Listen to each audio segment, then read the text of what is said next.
God knows, having car troubles is the worst. If you live in Louisville, have a car, and don't have a good mechanic, then you should watch this video. I hate it when I go into get my car fixed and I feel like I'm gonna get scammed. I am always so nervous that I'm gonna get taken advantage of.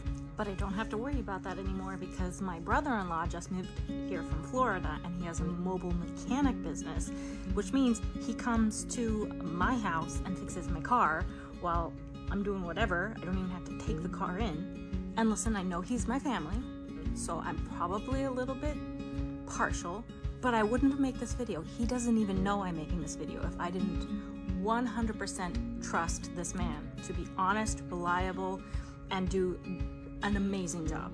I'm not gonna say he's the cheapest mechanic. You should go find somebody else if you want the cheapest mechanic. He is gonna charge what he's worth because he's very good. And again, he comes to your house.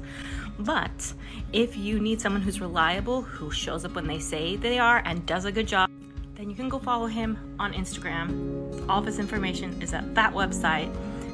He doesn't have a TikTok, I'm sorry, but I will leave his Instagram handle in the caption. So yeah, if you need a mechanic, you know where to go.